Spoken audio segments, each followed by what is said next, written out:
By the time I got home that evening, I decided to ask Nathan if he would mind if I stopped by Jack's on Friday on my way home. I didn't feel like I needed to ask permission, but at least I would have let Nathan know where I would be and what I would be doing. But before I could broach the subject, Nathan looked at me apologetically and asked, "Do we have any plans for Friday night, honey?"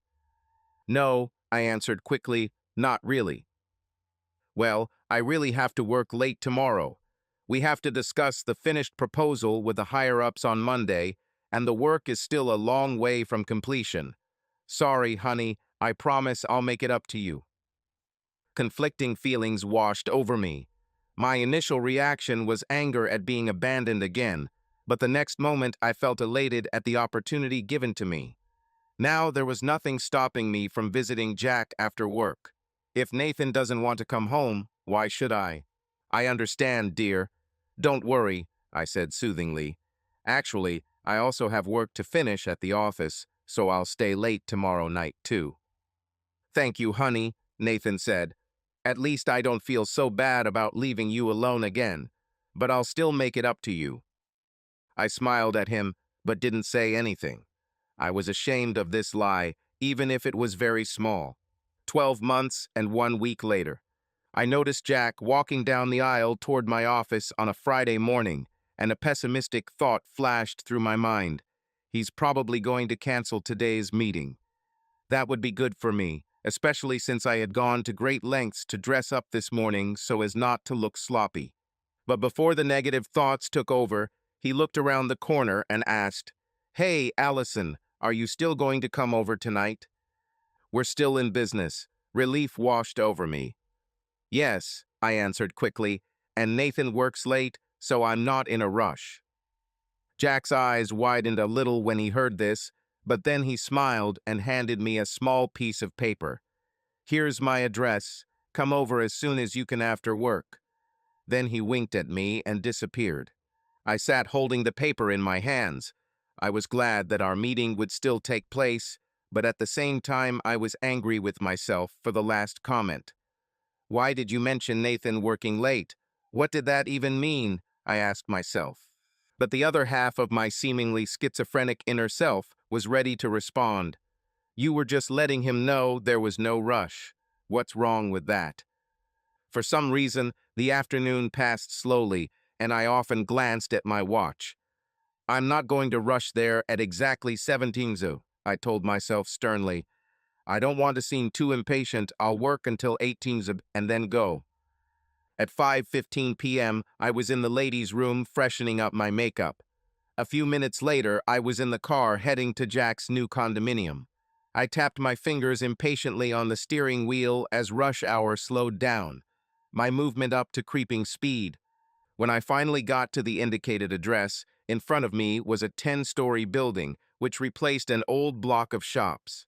Some of the landscaping was still unfinished, but it was clear that the complex would be a very attractive location when it was completed. I double-checked the paper Jack gave me and realized it must be on the top floor. He must have a great view of the city, I thought. He must have been waiting for me because I only knocked once how the door to his condominium swung open. He stood there, wearing dark pants and a pastel peach shirt with the top 2 buttons undone. I saw a few chest hairs peeking out from the open neckline. Overall, he looked like a model, the perfect combination of casualness and taste. When I looked up at his face, he had a wide smile on his face. "I'm so glad you came," he said enthusiastically. "Do you like Pinot Grigio?" When I nodded nervously, he handed me a chilled glass and took my hand to lead me inside. Taking a quick sip of wine to calm myself down, I looked around to see how his apartment was decorated. Everything was done in a sophisticated palette of grays and creams with occasional dark wood accents. The walls, in contrast to the monochrome scheme, were decorated with abstract paintings in bright colors. "Wow," I said. "You did all this yourself. Impressive." He showed me around the apartment, and we chatted lightly as he pointed out various features. He deftly filled my glass with wine, and the second glass turned out to be even tastier than the first.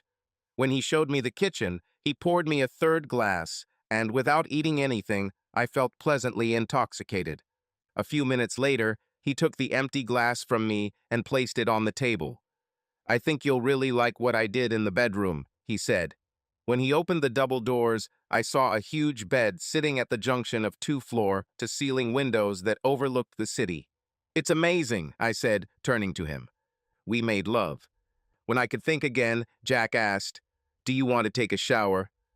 My eyes snapped open, and I quickly glanced at the clock on the bedside table. It was already 10 in the evening.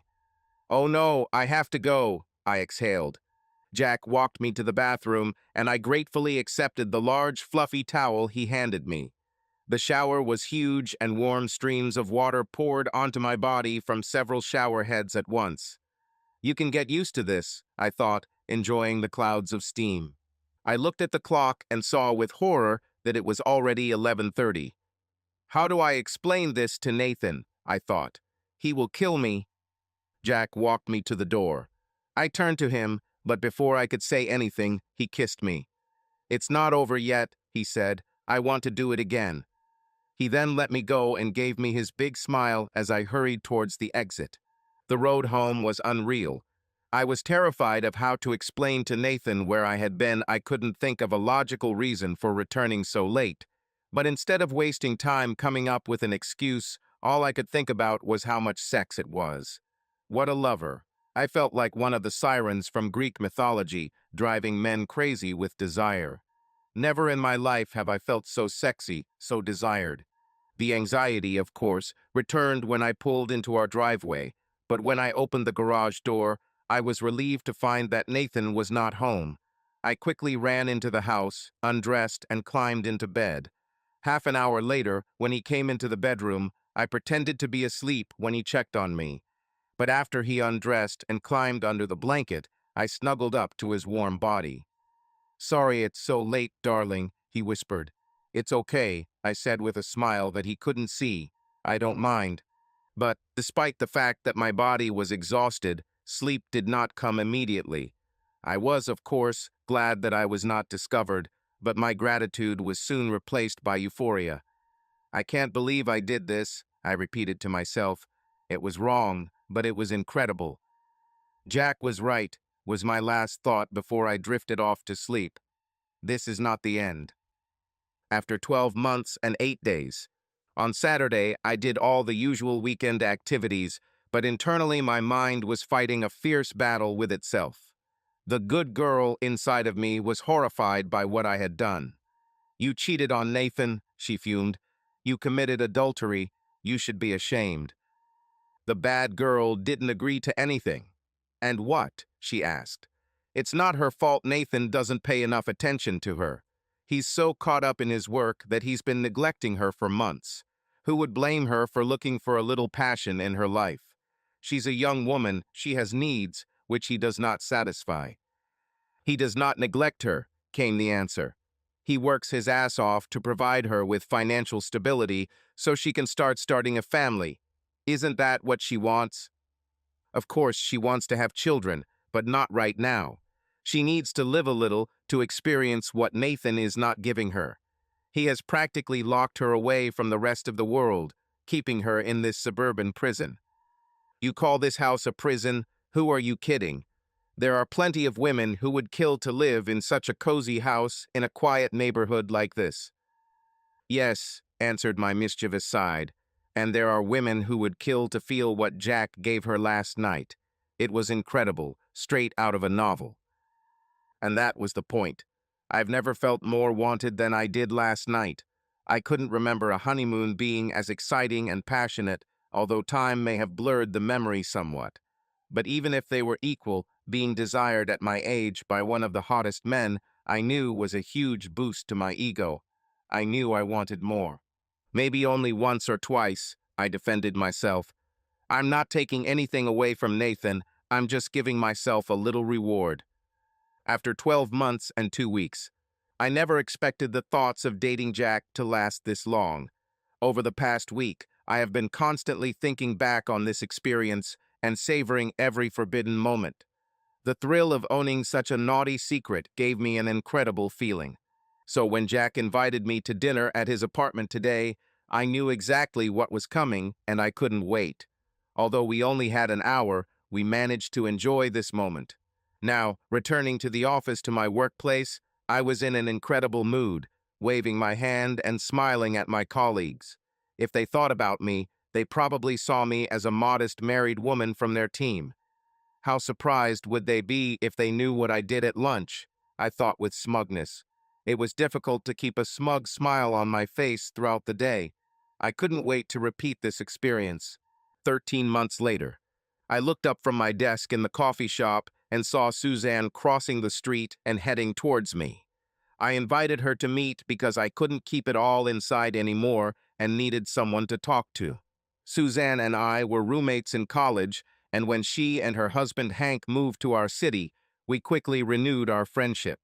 Hank also became friends with Nathan, but men don't have close friendships like women, and Suzanne and I were like sisters. "Hi, friend," she said as we hugged. "I haven't seen or heard from you for weeks. What have you been doing?" I pushed the latte I bought for her across the table and then leaned closer. "I need to tell you something, but you have to swear that you won't tell anyone, not even Hank." Her face showed a mixture of curiosity and concern, but then she smiled and leaned forward. "You know you can count on me, Allison. Tell me." I lowered my voice even more. "I'm having an affair," I said solemnly. The smile on Suzanne's face disappeared, giving way to disbelief. "You don't. You mean with another man," she stammered. "Yes, and it's amazing," I said enthusiastically, ignoring her obvious discomfort. "This has been going on for weeks now, and I'm so worried I felt like I'd burst if I didn't tell someone." "But what about Nathan?" she asked. "Are you planning to leave him?" "Of course not," I assured her. "I'm not going to leave Nathan. I don't plan to continue this forever. I'm just exploring my sensuality a little. Really, it's like giving yourself a special treat, like going to a spa or getting a massage." Suzanne didn't seem to find it funny. "But how can you do that and still act normal in front of Nathan?" "Stop worrying about Nat," I said impatiently. "He's so immersed in his work that he barely notices when I'm not around. But that's not what I wanted to talk about. Let me tell you about the guy." "No," Suzanne quickly interrupted. "I don't want to know who it is or what you're doing with it." Then she suddenly stopped and pulled away, her eyes narrowing. "You're not cheating with Hank, are you?" I was shocked. "Of course not," I answered sharply. "I would never do something like that to you." "I never thought you would do this to your husband," she said. I took a sip of my latte. The conversation didn't go as I had planned. Suzanne took a moment to grab my hand. "Allison, you know I love you like a sister, but you're playing with fire.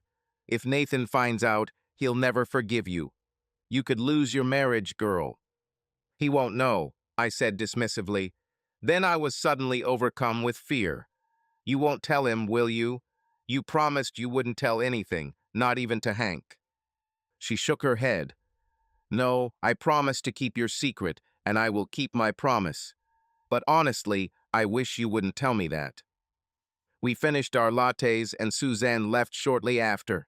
We had planned to go shopping together, but neither of us wanted to do it anymore. As I walked to my car, all I could think about was berating myself. "Stupid, stupid, stupid. How could you be so stupid and tell Suzanne?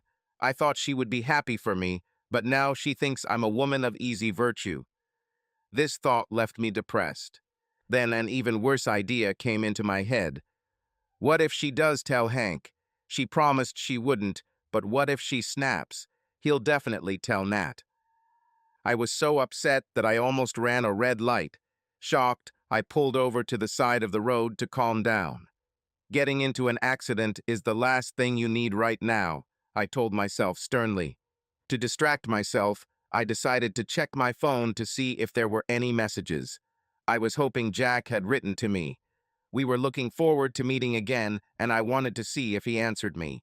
But when I reached into my purse, my phone was not there.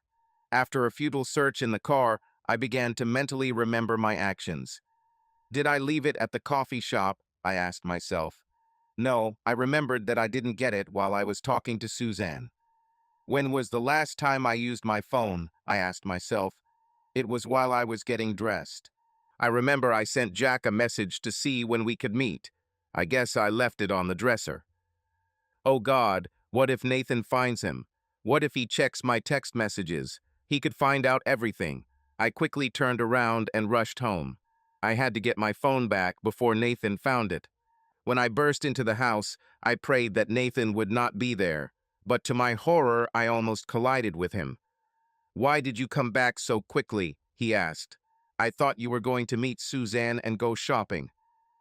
"Right," I said, improvising frantically, "but I forgot where we were supposed to meet, and when I went to call her, I realized I left my phone at home, so I came back to get it." "You mean this phone?" he asked, holding out his hand with the phone to me. My heart has stopped. I felt like a prisoner waiting for the hatch to open, but all Nathan did was smile. "I found it on your dresser. Sometimes I think you'd forget your cute ass if it weren't so well attached to your ass." Then he kissed me to soften the reproach. I took the phone and went out into the car again. As I closed the door, I leaned over the steering wheel, feeling the tension leave me. That was too close, I thought. I could have ruined everything. Along the way, I vowed to be more careful and not make such stupid mistakes again. Having an affair is damn hard work, I thought sadly.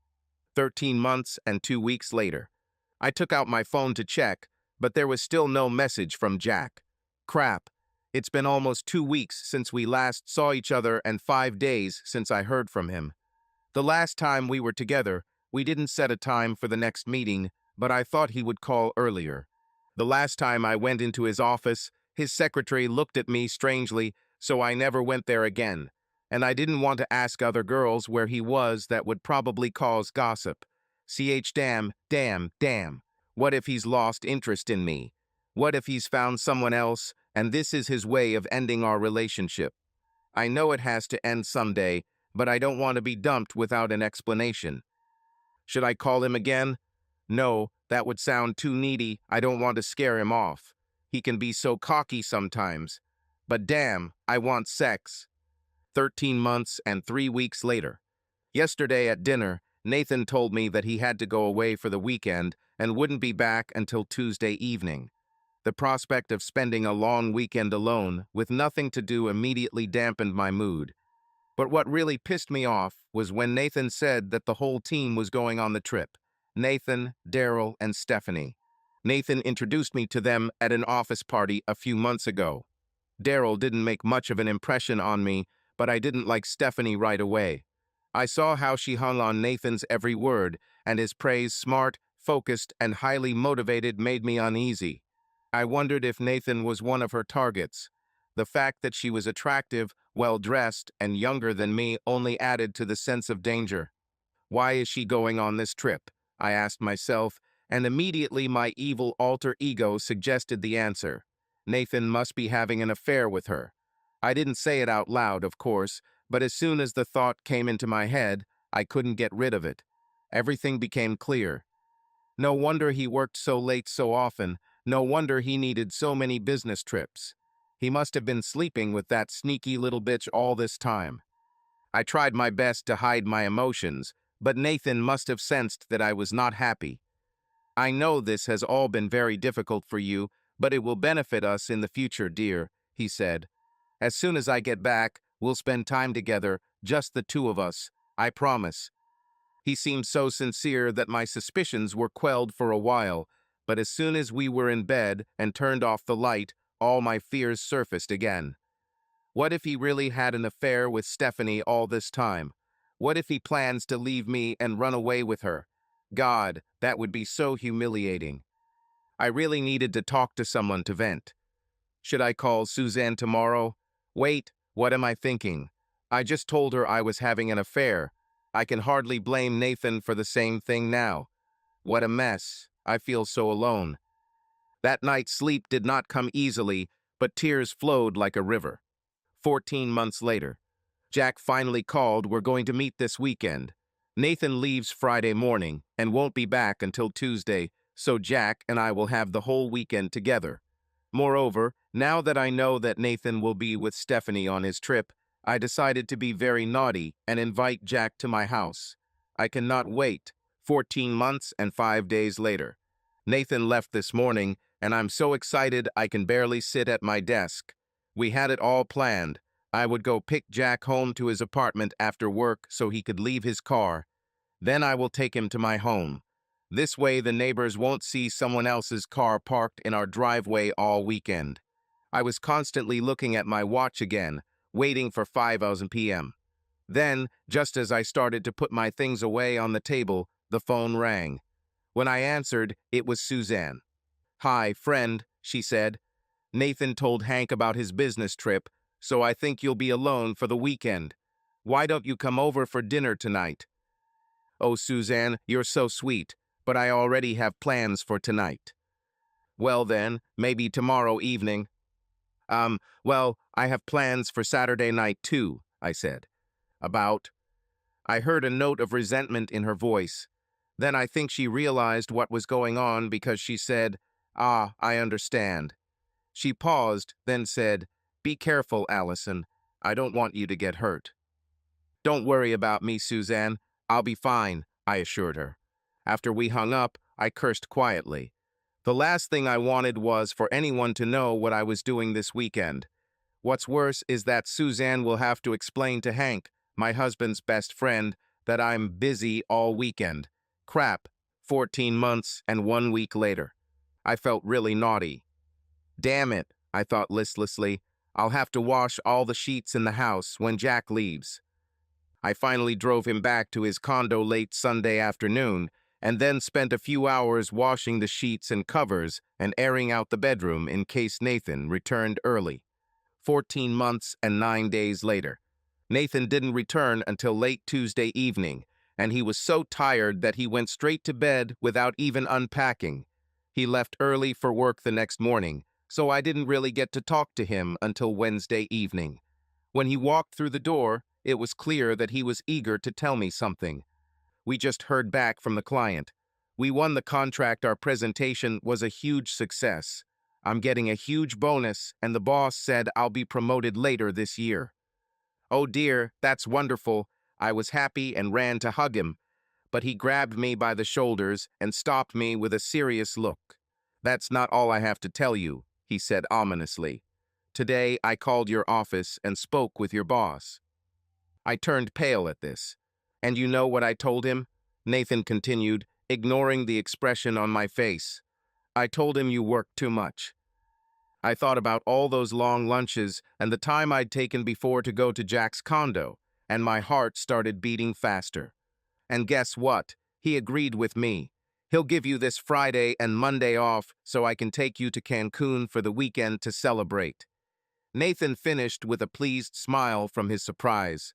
This time I wrapped my arms around his neck, but it was more to keep from falling to the floor than to show gratitude.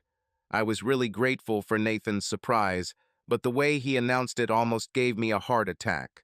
As he hugged me, Nathan whispered in my ear, "I know I've been neglecting you these past months, darling, but I swear I'll make up for it, starting this weekend. It'll be a chance for the two of us to get away and enjoy the sun and sand, and spend time reconnecting with each other." He kissed me again. "Maybe we can even talk about starting our family," he said tenderly. I just hugged him tightly. I wasn't ready for this conversation right now. 14 months and 2 weeks later. I sat at my desk on Tuesday and stared into space, remembering our trip to Cancun. A long weekend like that should have been a wonderful mini vacation, but for me, it was a disaster. It was incredibly thoughtful of him to plan the trip and make all the arrangements as a surprise for me, but instead of being grateful, I only felt guilt and remorse. It was now clear to me that there was nothing more than a working relationship between Nathan and Stephanie. If they were having an affair, the last thing he would want is a romantic getaway with me. No, I thought, the truth is that Nathan worked like an ox for weeks to improve our lives. He truly was a kind and caring husband. And how did I thank him? After spending a sex-filled weekend in our own bed with another man, I thought bitterly. Every loving word, every thoughtful action Nathan did on our trip only deepened my sense of shame. I tried my best to be cheerful and loving in return, but even that didn't work. Nathan interpreted my efforts as a desire for romance, and he wanted to make love to me every night. Then, when he fell asleep, I lay in bed and cried quietly, cursing my body and my betrayal to Nathan. But that wasn't the worst thing. On the last night before leaving, Nathan asked me to dance, which I loved, and we drank more than usual. When we returned to the room, we made love. I almost named him after my lover. Who have I become? My phone buzzing in the dark scared me. I always kept it on vibration now so as not to attract Nathan's attention when calls or messages arrived. I even started sleeping with my phone under my pillow, so he wouldn't find it at night and discover a message I might have forgotten to delete. I opened my phone under the blanket and saw that I had received a message. It was Jack. Where are you? I need you. There was also a very intimate photo of him. I quickly delete both messages, but not before a small shiver ran through me. A girl is always pleased to know that a man wants her. After 14 months and 15 days. Before I returned to the office on Wednesday, Jack contacted me to set up a meeting, and we decided to meet at his place on Friday after work. I told Nathan that some of the girls from the office were planning to go out for drinks after work, and I wanted to join them. Nathan was still trying to make up for all the times he ignored me, so he didn't mind. But on Thursday, something happened that spoiled my plans. I stopped at the grocery store on the way home and met Suzanne.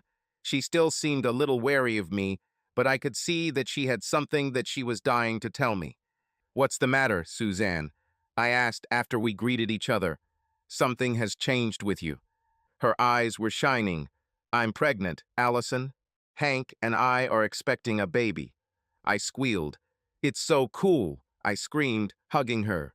"When is the deadline? Do you know if it's a boy or a girl? Have you already chosen a name?" We talked for quite a while, and she had a lot of news about the baby and their plans. I was so happy for her, and also glad that we were able to restore our relationship. There never seemed to be any tension between us. But after she left, I felt strangely depressed. Hearing Suzanne's wonderful news brought back all those thoughts about starting a family. Listening to her excitement and watching her face light up made me feel very jealous. I also wanted a child. Then the bad girl in me spoke in an arrogant tone. "Well, you can't start trying to have a baby with Nathan if you're still sleeping with Jack." The moment this thought crossed my mind, I knew what I needed to do. My little fling with Jack was a lot of fun, but it was time to move on, leave all this wildness behind. We could still meet that Friday, but then I would tell Jack that it was the last time. Having made this decision, I felt as if a big weight had been lifted from me. The stress of hiding my affair was getting worse. Now it's finally time to finish it. My relief was palpable. Another 14 months and 17 days. When I got ready for our meeting on Friday morning, I decided that I would do everything so that Jack would not forget me after the end of our affair. So before leaving the office, I went to the ladies' room and changed into the clothes I brought with me in my bag. When I walked up to Jack's house and rang the doorbell, I was wearing a light trench coat, a large wide-brimmed fedora, and the highest black heels I owned. When he opened the door, I opened my trench coat so he could see what I was wearing underneath. Long story short, I was dressed for sex, and the stunned look on his face showed that I had achieved the desired effect. We made love. After that, I said, "Jack, you are without a doubt the best lover I have ever had." The last few months have been wonderful. His face took on a questioning expression. "You're not going to stop this, are you?" "Yes, Jack, I'm going to," I said solemnly. "I've made some decisions about the future. It's time for Nathan and me to start a family." "But that doesn't mean we have to stop what we have," he objected. "You can't say you didn't like what we just did." "I liked it," I agreed, "but it doesn't change the fact that it's time for me to focus on starting a family. The fact is, I can't concentrate with a distraction like you in my life." He looked away for a moment, then his eyes met mine again. "I probably always knew that this would end someday. I just didn't want this to happen now. Thank you for your understanding, Jack. You are the best." Now I need to take a shower, change into different clothes, and return home. Standing up, I shook my finger at him. And don't try to sneak into the shower with me this time, okay? He shook his head guiltily. Okay, I thought. It's always better to leave them wanting more. When I got home, Nathan met me at the door. "How was your evening with the girls?" he asked. "The usual," I said lightheartedly. "Lots of gossip, a lot of giggling, and a little more alcohol than would be wise. But it was fun." He nodded, and I felt another huge sense of relief. I was stupid and took an incredible risk by having an affair, but I managed to get away. I swore to myself that from now on I would become the most devoted wife imaginable. I sat next to Nathan on the couch and took his hand. "Darling, do you remember how I told you about the meeting with Suzanne and her good news?" Nathan nodded. "I talked to Hank, and he's excited about it." I jumped at the opportunity. "Well, I've been thinking about it the last few days, and I think it's time for us to start trying for a baby too. What do you think?" I expected Nathan to respond with delight, but I was met with hesitation. "I thought you weren't ready for motherhood yet, that you wanted to wait a few more years." "I know I said that before," I said impatiently, "but I changed my mind. I think the time has come." "I don't know, Allison," he replied. "It will be a very big change for us. And with everything going on at work, the timing really isn't ideal." "But I thought you wanted to have children," I said desperately. "I want to," he said, "but I need a little time to comprehend all this, that's all. This is a big change in our plans. Give me a week or two to think about it." And that's where our conversation ended. I thought about tears or starting a big scandal, but I was afraid that such tactics would only harden Nathan's resistance. There had to be something else going on with him, and I had to find out. As I lay in bed that night, I cried in frustration. I had everything planned out carefully in our marriage, and now suddenly everything was in disarray. What could have happened to cause Nathan to delay? He mentioned things at work that were making the timing difficult, but I thought things had calmed down at work after they won that big contract. What is the problem? Suddenly it dawned on me, and I almost sat up in bed. "Oh my God, it's Stephanie. He really cheating with her." It was the only logical explanation, and it chilled me. What if it's not just sex, but a full-fledged romance? Could she be planning to take Nathan away from me? This thought burned me to the core. I could imagine her in my mind, and everything about her seemed more attractive and desirable than about me. How could I win against someone like her? Moreover, how could I even survive without Nathan? Now that I was at risk of losing him, I saw with incredible clarity how desirable a husband he was. He was so good, so attentive, so loving. I could live the rest of my life and never find a man with the same set of qualities as him. The thought that he might leave me made me almost physically ill. At this point, my other side came to my aid with a solution. "Yes, Nathan is a decent, honest man, and you can use that against him. He will never leave you if you carry his child." Right away, I knew it would work. No matter how desirable Stephanie is, Nathan will never leave me for her if I'm pregnant with his child. It would take time and require luck, but this was the best chance I had. I relaxed on the pillow. "Tomorrow I'll throw away my pills," I told myself. My satisfaction with the plan allowed me to fall asleep. In 14 months and 3 weeks, I sat at my desk and ran my fingers through my hair in confusion. The last few days have been very difficult. Nathan seemed distant and distracted, and I was pretty sure why. Every cell in my body wanted to confront him about his little affair, but I steadfastly resisted. The last thing I wanted to do was push him into the arms of that little bitch. Follow the plan, I constantly reminded myself. Follow the plan. A critical part of my plan was to get Nathan to make love to me, and I managed to get him to do so twice that week. He seemed oddly reluctant, but I begged and cajoled, and eventually he relented. I thought about using some of the tricks I learned with Jack to show Nathan that I was a better lover than Stephanie. But I immediately realized that a significant deviation from what Nathan was used to would be very risky. Keep him comfortable in familiar territory, I warned myself. But after less than a week, trying to stick to my plan became a burden. The thought of Nathan spending time in Stephanie's arms was a constant wound that never healed. Still, I couldn't allow myself to show my anger for fear of pushing him away. Playing the role of the uninvolved, loving wife was extremely stressful, but provoking confrontation would have been completely counterproductive. All I could do was hope that my body would quickly rid itself of the effects of the pills and that I would get pregnant before Stephanie could take him away for good. The tension was eating away at me. At that moment, the phone on my desk rang. Startled, I automatically replied, "This is Allison. How can I help?" To my surprise, Jack's voice came through the line. "You can help me by seeing me again. I miss you like crazy."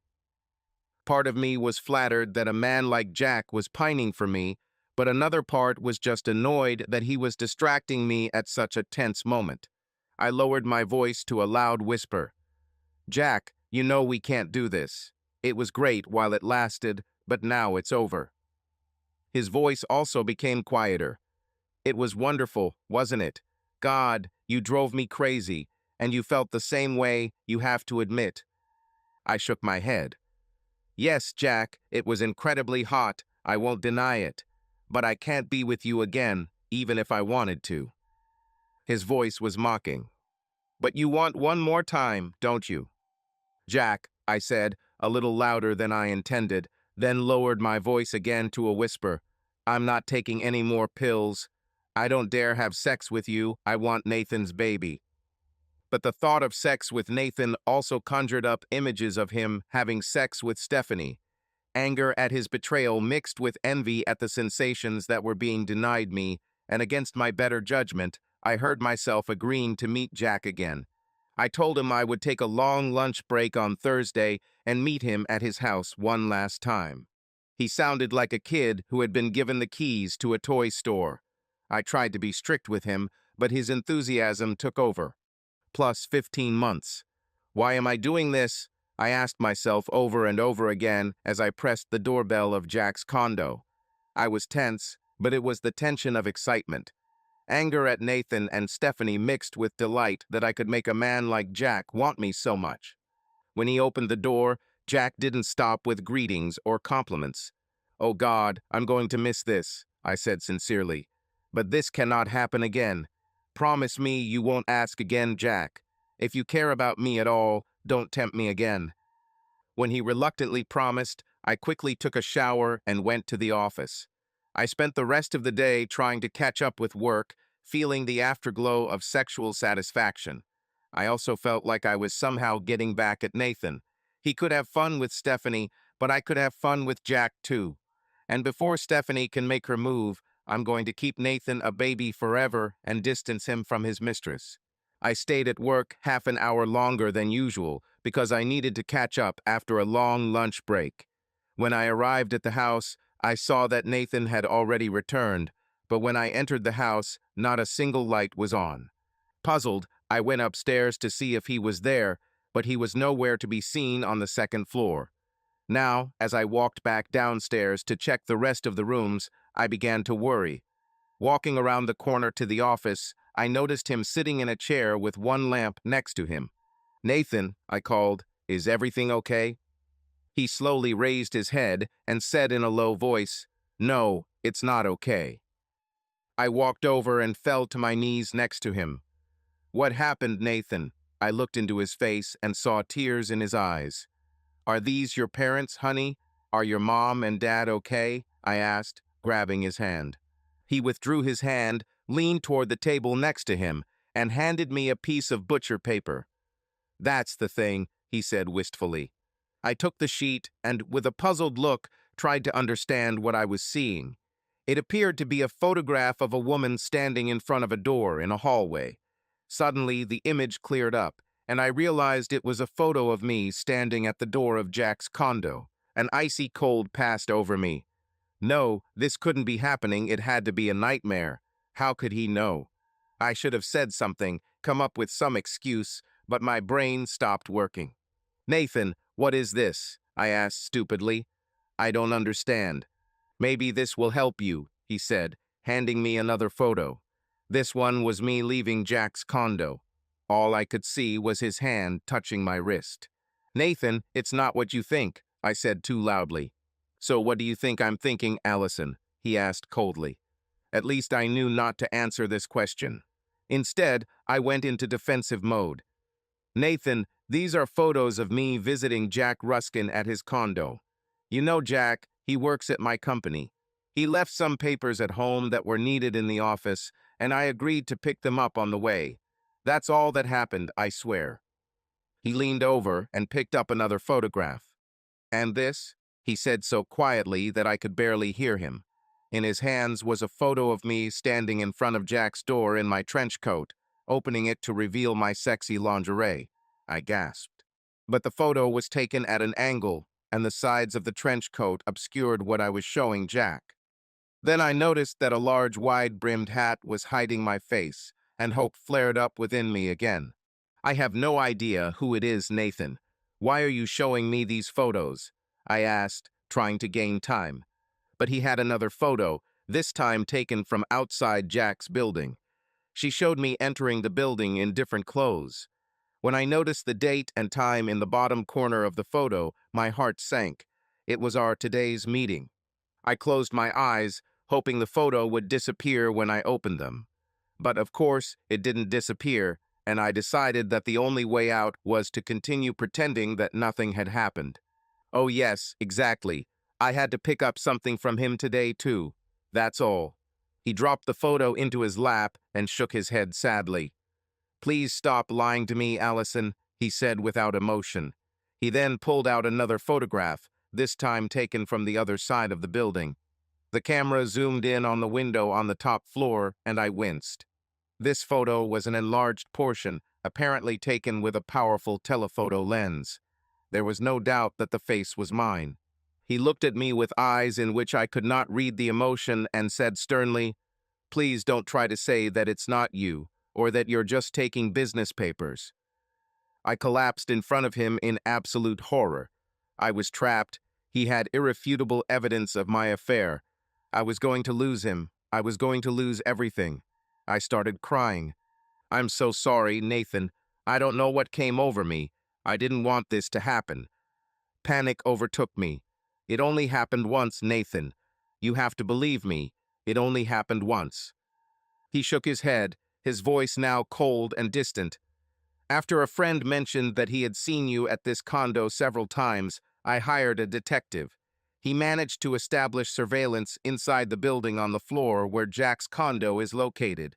I know for a fact that you've been with Jack twice in the last 2 weeks. But the detective found a source who told him this had been going on for months." Anger overwhelmed me, and without thinking, I screamed, "Suzanne should have told you. I can't believe she betrayed me like that." I saw the shock on Nathan's face. "Suzanne? Suzanne knew and didn't warn me? God, Hank must know too, and I thought they were my friends." Then his eyes narrowed. "Actually, it wasn't your friend who revealed your secret. But it wouldn't matter. Once the detective started asking questions, he found a lot of people who were happy to talk about your affair, including the girls from your office who you go drinking with. Oh, wait, I forgot. You didn't actually go with them. You just used them as a cover while you slept with Jack." I sat on the floor, stunned. At that moment, all I could think about was which 20-something in the office betrayed me. A moment later, I came to my senses. It didn't really matter which of these little gossips discovered my secret. What mattered was that Nathan knew all about my cheating. When faced with overwhelming evidence of her crimes, her only remaining option is to plead for mercy from the court. "Oh God, Nathan, I'm so terribly sorry. I allowed myself to be seduced, and when it happened, I couldn't get out because I was afraid that he would reveal what I had done. Please, Nathan, you have to forgive me. Give me another chance. I want to have your children. I would be such a good mother, such a grateful wife for you. Please, Nathan, please." He looked at me for a long time, and I dared to hope that he could find forgiveness in his heart for me. He then said indifferently, "Would it surprise you if I told you that while you and Jack were playing their games in his condo, I was having an affair with Stephanie this whole time?" Something inside me broke, and I started screaming. I knew it. I knew that little bitch wanted you. Oh, Nathan, how could you? I can never forgive you for this. I... Stop. Nathan shouted so loudly that I was stunned. Just listen to yourself, Allison. You want me to forgive you for cheating, but you wouldn't be able to forgive me if the situation was reversed. He shook his head. For your information, I am not having an affair with Stephanie. Moreover, I have never been unfaithful to you in our marriage. But now I know exactly what would have happened if I had done it. With these words, I began to cry again even more than before. Nathan didn't react. He just sat there in silence until my tears dried up. I looked at him helplessly. Isn't there a chance that you could forgive me, Nathan? If you could find forgiveness in your heart, I swear I would be the most loving, faithful wife. You would never have to doubt my love. I would do anything to prove it to you, and I would continue to do it for you for the rest of my life. I swear, Nathan. He looked at me silently again for what seemed like an eternity. Finally, he sighed. I believe you, Allison. I believe that you mean every word you say. But I also believed that you meant every word in your wedding vows. And when you broke your word the way you did, intentionally and repeatedly, I can never believe that you couldn't do it again. I had nothing to say to this. I looked at him again with despair. It's just not fair. Today was the last time. I would never see him again. If only you hadn't found out. His face reflected bitterness. If that's any consolation, Allison, it's not working. We sat in silence for a long time. Finally, Nathan looked at me again and quietly asked, There is one thing I want to know, Allison. Why did you do this? Was it something I did or didn't do in our marriage? Why? I couldn't look him in the eye. No, it's not about you, it's about me. I wasn't looking for an opportunity to change, but it came and I let it happen. Maybe I was afraid of aging. Maybe I didn't feel as desirable as before. I looked at him. But these are just excuses. The truth is, I just did it, and I started crying again. I really don't know why. He looked at me sadly for a long time, then handed me a thick stack of papers. I practically knew what it was, but he explained. This is a copy of the divorce petition that my lawyer filed in court today. You need to hire your own lawyer and study my proposed agreement. I started flipping through the pages when one phrase caught my attention. Are you filing for divorce on the grounds of infidelity? I asked. Couldn't this be irreconcilable differences? No, he said firmly. I don't want people to think that it's my fault. I did everything to be a good, faithful husband. If any of our friends are curious about why we're breaking up, I don't want any of them to think it's because of me. Now that my fate was sealed, I began to resent his vindictiveness. I can't accept this, I said with more courage than I felt. If you file on these grounds, I will fight you. I'll bring Stephanie into the case, maybe file a countersuit. I can drag this out and make everything messy and expensive. He sighed.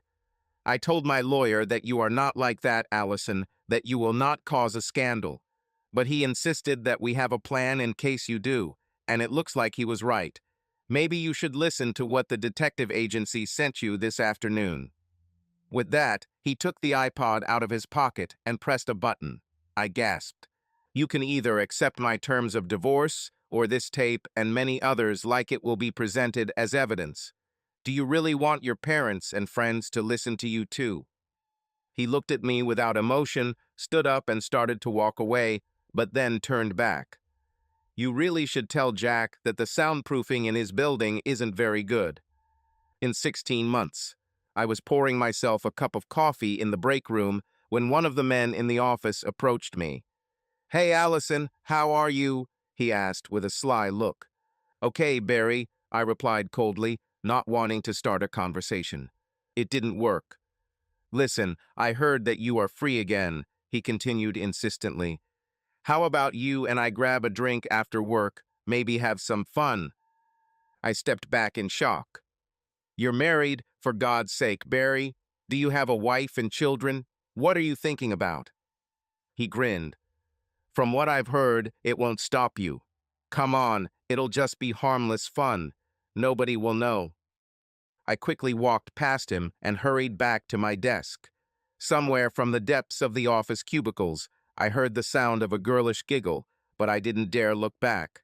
When I got to my desk, I sat down heavily in my chair and covered my face with my hands. Oh God, is this what awaits me? To be easy prey for every lustful gaze in the company. In 17 months. Even though there was a sold sign in front of our house, someone still put a flyer in the mailbox announcing a neighbor's party. I thought this might be a good opportunity to say goodbye to some neighbors before moving. And to be honest, I was lonely and tired of sitting alone in front of the TV every night. Someone had set up a small tent in an empty lot, and people were milling around a portable grill where they were grilling hot dogs. I poured myself a plastic glass of beer from a keg and began wandering through the crowd. Seeing a neighbor who once lent us tools, I approached him to talk. He was nice. He said he was sorry to hear about our divorce and wished me well. It was nice to hear kind words. But the mood did not last long. A few minutes after I left, the neighbor's wife came up to me and angrily demanded that I stay away from her husband. I was stunned. I just said goodbye, I protested. She pointed an accusing finger at me. I've heard all about you and your ways, she said shrilly. The whole area knows about you. I'll only say this once, stay away from my husband. I looked around and saw that we had attracted attention. I dropped my glass of beer, turned around, and ran away through the crowd in tears. My feeling of humiliation was almost unbearable. They act like I'm a woman of easy virtue, I muttered, returning to the house. In 17 months and 2 weeks. Today, I quit my job. The atmosphere in the office, the sideways glances, the whispers, and the giggling that always started when I left the room became so toxic that I could no longer stand it. I never found out which girl told the detective, and this uncertainty only added to my discomfort. I felt like a pariah, an outcast. It's time to leave. The night before, I called my parents and asked if I could come home for a while. It was quite difficult for me, but as Robert Frost said, home is a place where, when you come, they are obliged to let you in. I hoped that perhaps it would be easier to build a new life in an old, familiar place. There was only one last call left, a number that I had not dialed for a long time. Hello, Suzanne's voice came through the receiver. It's me, Allison, I said hesitantly, feeling my voice tremble in my throat. I'm leaving town and wanted to talk to you one more time before leaving. Allison, you almost ruined my marriage, she replied sternly. When Hank found out that I knew about your affair, he was furious. It took a long time to convince Nathan that Hank didn't know. I'm so sorry, Suzanne. I never meant to cause you grief. I think I was just not thinking well at the time. Either way, I hope you have a beautiful, healthy baby and that you three are very happy together. I also hope that someday you can forgive me. I started crying and was about to hang up, but Suzanne stopped me. Wait, Allison, I don't hate you. Hank was just so upset about it all. He'd be mad at me now if he knew I was talking to you. I understand, I sobbed. I'll be brief. But one more thing. Have you seen Nathan? How is he? I haven't spoken to him since he left. All communication since then has been through lawyers. I don't think you know, she replied. Nathan has been transferred to the company's headquarters on the West Coast. No, I didn't know about that, I said, feeling a lump rise in my throat. Well, I'm glad he's doing well, I said sincerely. He deserves only the best. Suzanne's voice deepened. I don't think he's doing that well. He accepted the transfer because he thought there were too many memories here in the city. Hank talked to him the other day and said Nathan was still unhappy. Hank says he's only working. He didn't start dating anyone or anything like that. Hank is a little worried about him. My depression deepened. Do you have his phone number, Suzanne? Maybe I could call him. No, she answered sharply. If you call him, Hank will know and understand where you got the number from. Sorry, Allison, but I can't give it to you. I think I understand, I said sadly. Well, take care of yourself. Maybe you can send me a photo of the baby when it's born. I paused. I'm so sorry for everything, Suzanne. I love you. I love you too, friend, she said, and then hesitated. But it's better if you don't call anymore. Then she hung up. In 18 months. I packed the things I would need right away into the car. The rest was in storage. I'll send them when I'm settled in my hometown. It's time to leave this city and this life behind. Driving along the highway, I noticed with a bitter smile that my route took me past Jack's condo. I looked at his building and, to my surprise, saw his sports car parked at the entrance. Curiosity got the better of me, and I pulled over to the side of the road to try to see him. I haven't seen or heard from Jack since my confrontation with Nathan. At first I avoided him because he was the reason for my downfall, but lately I felt so lonely that I even tried to contact him, although without success. It seemed like he was avoiding me. It hurt, but I could understand. I thought that Jack might be afraid that Nathan would somehow take revenge on him. Nathan wasn't that kind of person, but Jack didn't know that. I then saw Jack get out of the car and walk around to open the passenger door. The woman came out, and I blinked because she looked vaguely familiar. I squinted and then stepped back in amazement. Oh my God, it was Stephanie, that sneaky little bitch. I tried to calm down. I ended my relationship with Jack. He was free to date whomever he pleased. Moreover, I had no animosity towards Stephanie. She never had an affair with Nathan. However, the fact of them being together infuriated me. I shook my head. It really is time to leave this town, leave all the mistakes, heartaches, and madness behind. I pulled out onto the road and stepped on the gas. I never looked back at Jack and Stephanie. Stephanie nodded at Jack in a businesslike manner, handing him the envelope. Here's $1,000 for completing the task and another $1,000 for successful completion, just like we agreed. He took the envelope and put it in his inner jacket pocket without opening it. It's a pleasure doing business with you, Stephanie, he said with a grin. Then his expression turned curious. Tell me, why did you choose me to seduce her? She looked at him in disbelief. Are you kidding? After a year of living next door to you, watching the parade of women you brought in, I knew you were the right person. The fact that you work for the same company as her was just icing on the cake. I think I'm really good, he said without a trace of modesty. But why were you sure that she would be so easily tempted? Now it was her turn to smile. A woman can feel these things. When he introduced me to her at an office party, I saw her eyes wander around the room, admiring men and comparing herself to women. She was ready for an affair, even if she didn't realize it. I knew she'd take the bait, even from someone like you. He frowned, but she was not embarrassed. Come on, Jack, you have to admit that you have a certain reputation. He didn't like what she said, but he said nothing because he knew she was right. After a moment, he asked another question. So when did you decide to win him over? Stephanie lost herself in memories. Exactly 18 months ago. I fell in love with him when I first joined his team and immediately started planning. He was amazed. You've been working on this for 18 months?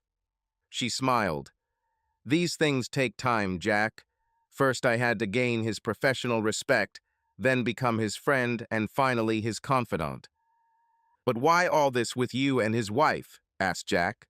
Why not just seduce him herself and take him away from her? God, you're good enough for this. She ignored his rude compliment. I knew he would never leave his wife, no matter how attached he might be to me. In truth, his loyalty to her was one of the traits that convinced me that he was the one.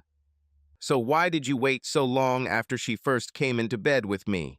Why didn't you tell me about it right away?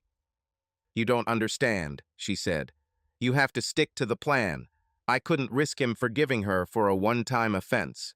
It had to be a full-blown affair, something so outrageous that he could never come to terms with it. Jack nodded slowly. Now I have a question for you, she said. Would you have made a move on her if I hadn't offered you my little deal? He shook his head. No, I like younger people. The office is full. He suddenly stopped. I like women your age, Stephanie. Tell me if there is a chance. Don't even dare ask. she said coldly. At that moment, the taxi pulled into the parking lot. Stephanie pointed to a stack of luggage, and the driver obediently began loading it into the trunk. "So, you're moving to the West Coast?" Jack asked with some sadness. "That's right," she nodded. "I just got approved for a transfer. I'll start my job at head office next week."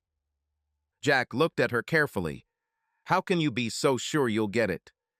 "With his wife out of the game, I have a clear path. The timing is perfect. Enough time has passed for the pain of her betrayal to subside. He is deeply lonely, but hates the idea of starting new acquaintances. He has matured." "You seem to have thought of everything," Jack said. "Do you have any doubts?" She got into the taxi and rolled down the window. "No, not that much," she said with a confident smile. "Nathan is meeting me at the airport."